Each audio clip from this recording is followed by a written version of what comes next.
Hello students, in the last class we have studied about electromagnetic induction and Faraday's experiment. We have observed the results of two experiments of the Faraday, and then we have reached on the conclusion that if the magnetic field lines associated with a closed loop or a coil changes, then a current is induced in the coil. So today we are going to study about the direction of the induced current. So the direction of the induced current is given by Fleming's right hand rule.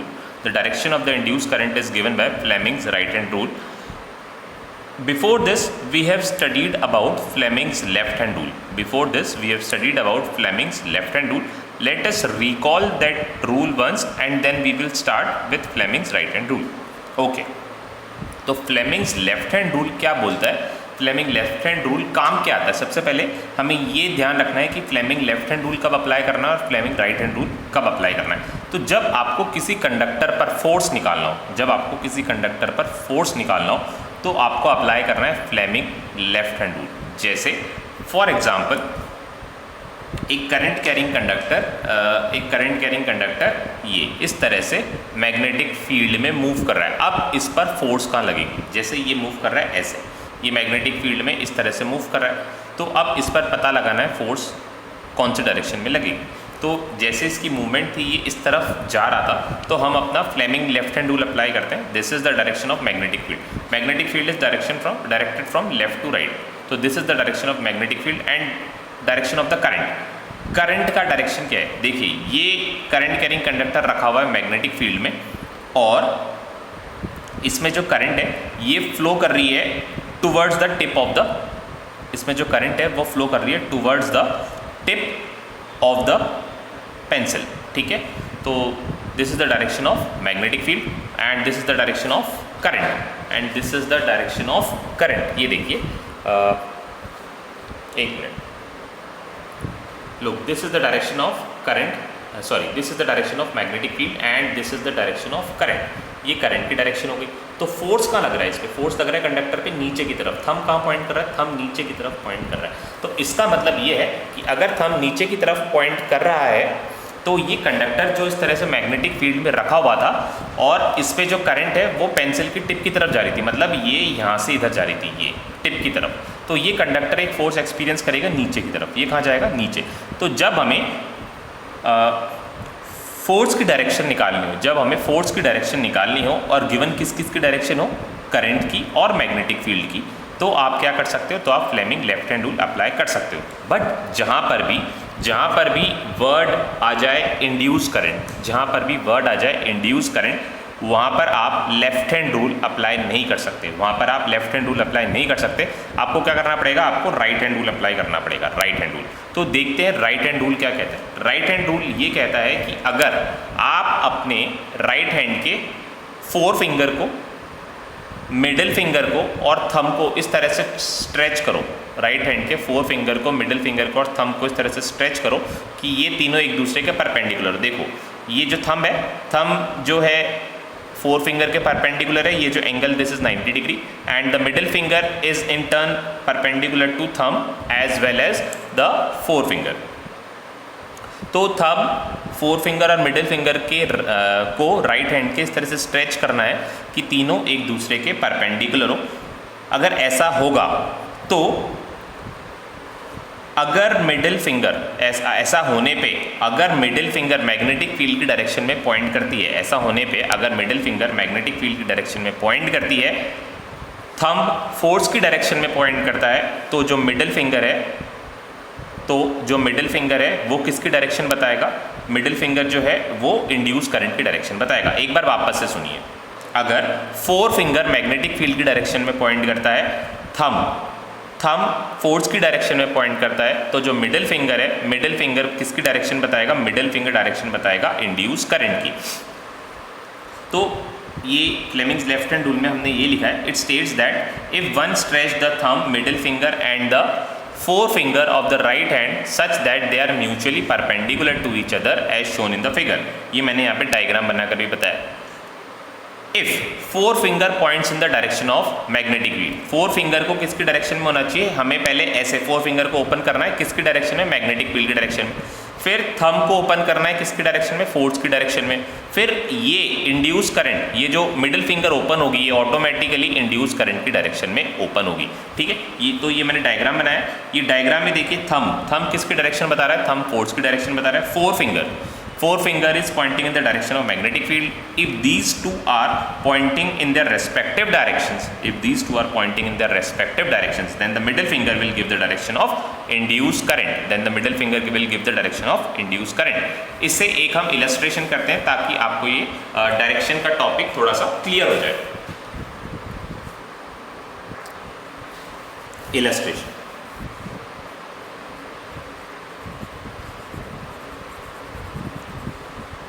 For example, let there be a conductor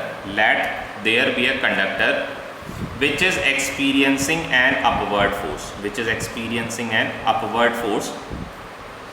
in the magnetic field, which is pointing in this direction, This is the direction of magnetic field and this is the direction of force. ये force की direction है और ये जो है ये magnetic field की direction है।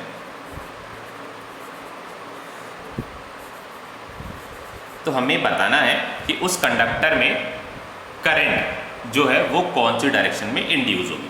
फॉर एग्जांपल ये लेते हैं हम conductor, let this pencil be a conductor.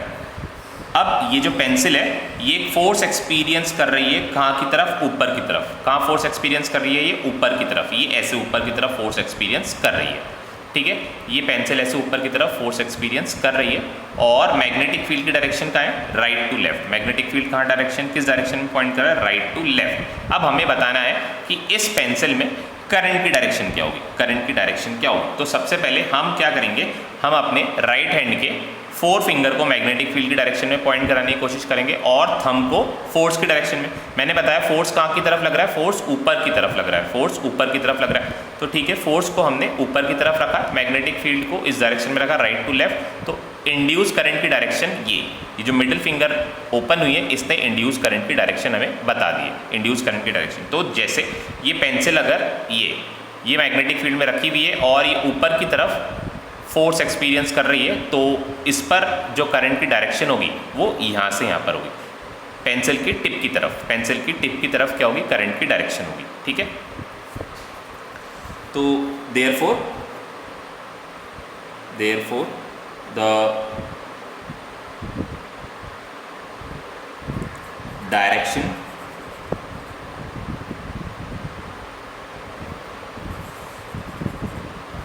Force के लिए मैं यहाँ पर अपवर्ड्स लिख देता हूँ। अपवर्ड्स मतलब out of plane.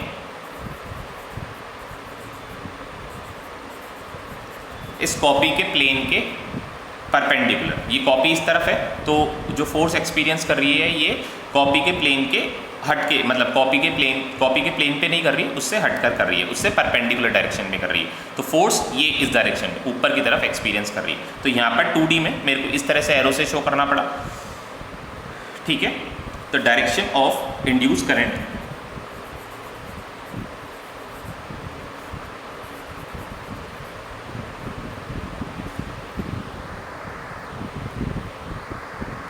The direction of the induced current is from north to south. देखिए फोर्स की डायरेक्शन क्या थी, फोर्स अपवर्ड डायरेक्शन में था, मतलब प्लेन के परपेंडिकुलर। फिर मैं क्या करता हूँ, ये जो फोर्स है इसको थोड़ा सा करेक्ट कर देता हूँ, इसको ऊपर की तरफ बनाने की कोशिश करता हूँ ताकि आप लोग कंफ्यूज ना हो जाए, तो फोर्स जो है परपेंडिकुलर टू द प्लेन है। फोर्स कहाँ है, परपेंडिकुलर टू द प्लेन, ये है फोर्स की डायरेक्शन। तो इसको थोड़ा सा मैं करेक्ट करता हूँ ताकि आप लोगों का कन्फ्यूजन जो है वो क्लियर हो जाए। As I am drawing on a 2D and we are going to represent a 3D structure, तो ये पॉसिबल नहीं हो पा रहा, फिर भी आप समझने की कोशिश करिए। मैग्नेटिक फील्ड जो है इसकी डायरेक्शन है right to left, magnetic field की डायरेक्शन है राइट टू लेफ्ट, और हम क्या करते हैं इसको नाम दे देते हैं, this is east to west. Magnetic field कहाँ जा रही है, ईस्ट टू वेस्ट जा रही है, और ये जो डायरेक्शन है प्लेन पर, this is north and this is south. Force जो है, फोर्स की डायरेक्शन है इसके परपेंडिकुलर, ये है direction of force. Perpendicular direction, ठीक है। ये फोर्स की डायरेक्शन है जिसको मेरे को 2D पर कॉपी के ऊपर या प्लेन के ऊपर इस तरह से दिखाना पड़ा। मेरे पास कोई ऑप्शन नहीं था, बट आपको मैं एक्सप्लेन कर रहा हूँ कि जो फोर्स है ये प्लेन के परपेंडिकुलर है, ठीक है। अब इसमें करंट की डायरेक्शन बताइए। तो ये देखिए, ये हमारा करंट कैरिंग कंडक्टर था, करंट कैरिंग कंडक्टर था, सॉरी ये सिंपल एक कंडक्टर था और ये एक फोर्स एक्सपीरियंस कर रहा है मैग्नेटिक फील्ड में। ये करंट एक कंडक्टर था और मैग्नेटिक फील्ड में इसने एक फोर्स एक्सपीरियंस करी ऊपर की तरफ, ये ऐसे ऊपर की तरफ इसने फोर्स एक्सपीरियंस करी। तो जब ये ऊपर की तरफ फोर्स एक्सपीरियंस कर रहा था तो इंड्यूस करंट की डायरेक्शन क्या होगी? इंड्यूस करंट की डायरेक्शन होगी यहाँ से यहाँ पर, इंड्यूस करंट की डायरेक्शन होगी यहाँ से यहाँ पर। तो प्लेन पर हम इस डायरेक्शन को कैसे शो करेंगे? The direction of the induced current is from north to south. Induced current की डायरेक्शन क्या होगी? नॉर्थ से साउथ, ठीक है। इसमें ध्यान आपको ये रखना है कि आपको अपना राइट हैंड ही यूज़ करना है, क्योंकि यहाँ पे इंड्यूस करंट के बारे में पूछा गया। अगर इंड्यूस करंट यहाँ पर नहीं होता तो आप लेफ्ट हैंड रूल यूज़ कर सकते थे, बट जहाँ पर भी टर्म इंड्यूस करंट इंट्रोड्यूस हो जाएगा वहाँ पर आपको राइट हैंड रूल ही यूज़ करना है, वहाँ पर आपको राइट हैंड रूल ही यूज़ करना है। तो दिस इज़ एन इलस्ट्रेशन। ऐसे आप और भी इलस्ट्रेशंस की प्रैक्टिस कर सकते हैं। जैसे एक और हम करते हैं, for suppose this is the direction of magnetic field. ये मैग्नेटिक फील्ड की डायरेक्शन है, मैग्नेटिक फील्ड।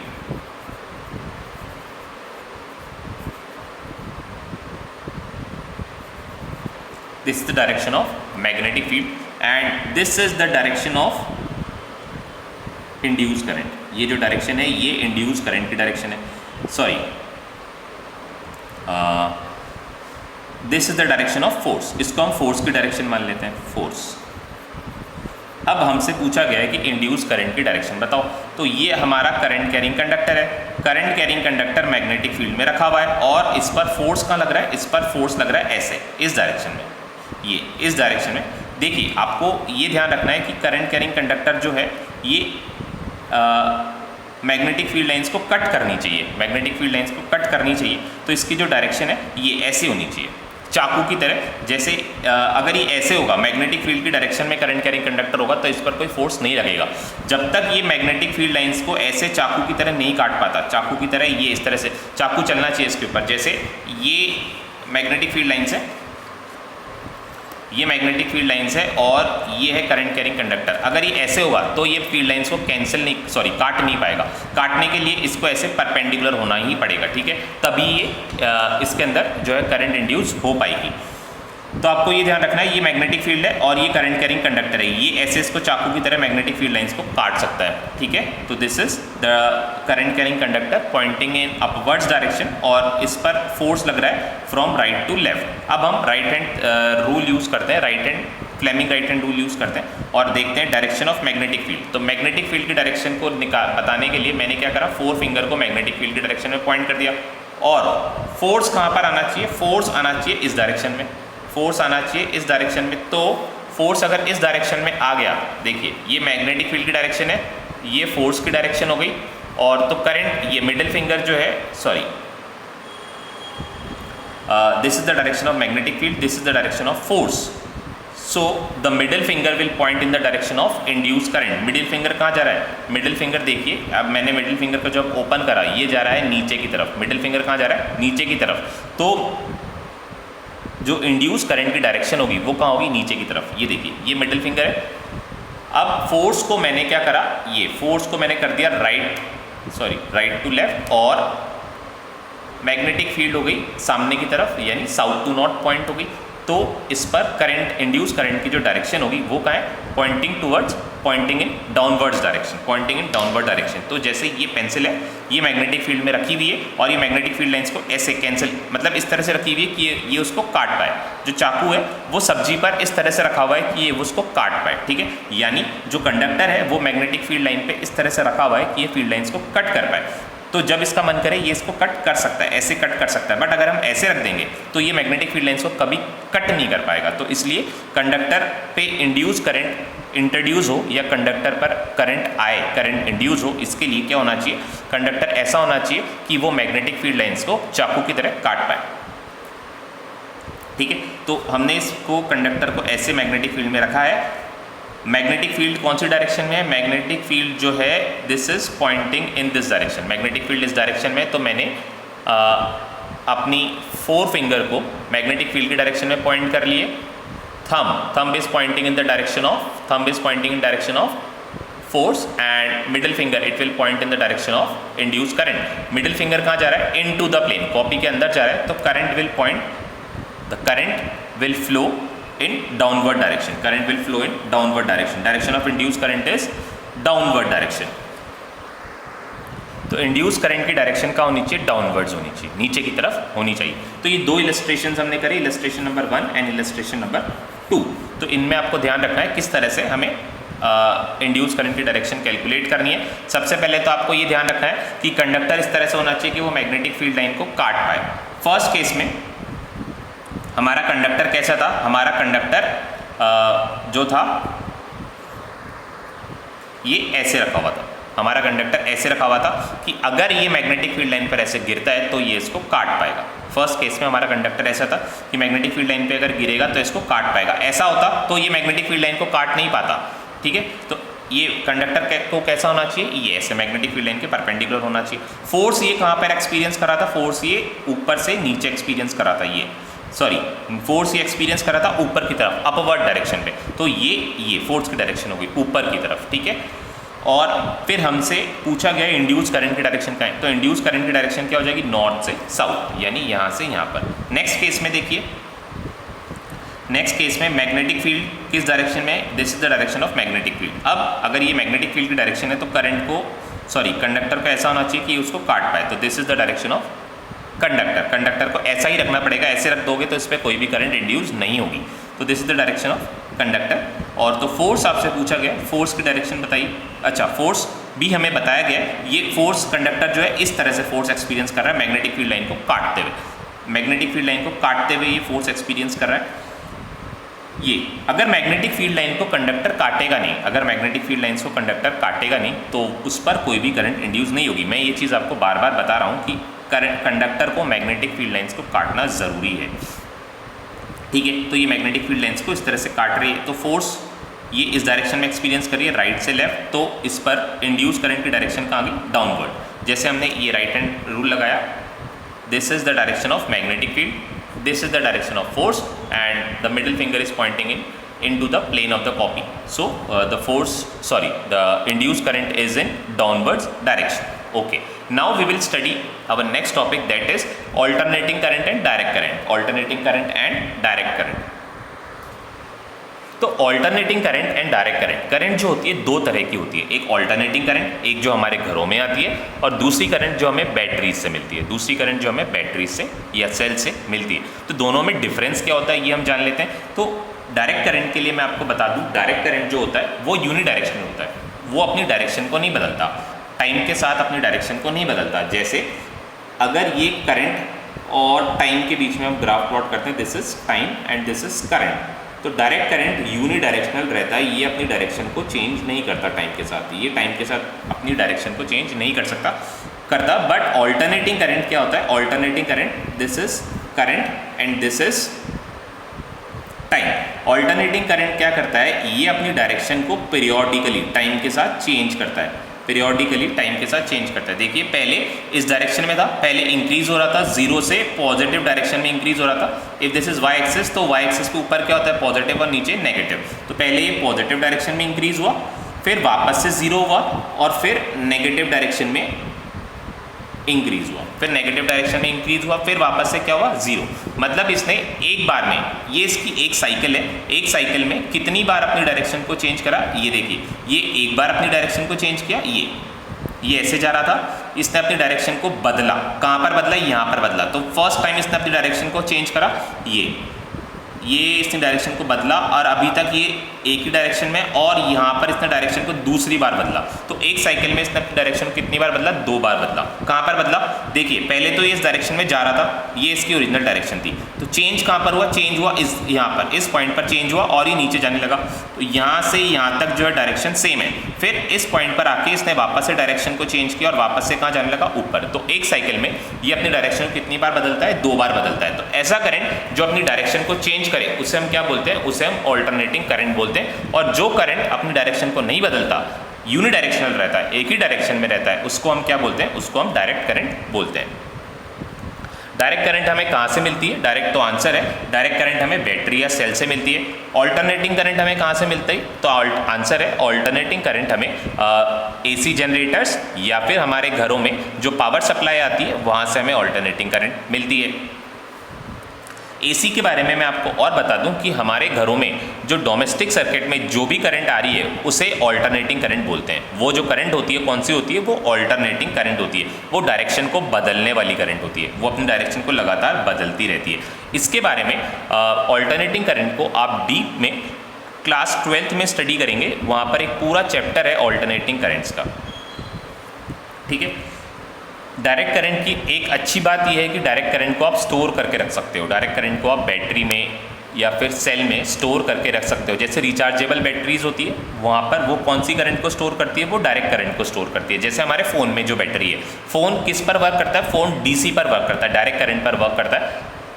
तो फ़ोन में जो बैटरी है वो डायरेक्ट करंट को स्टोर करती है, वो ऑल्टरनेटिंग करंट को कभी स्टोर नहीं कर पाएगी। ऑल्टरनेटिंग करंट को कोई भी बैटरी या कोई भी सेल स्टोर नहीं कर पाएगा।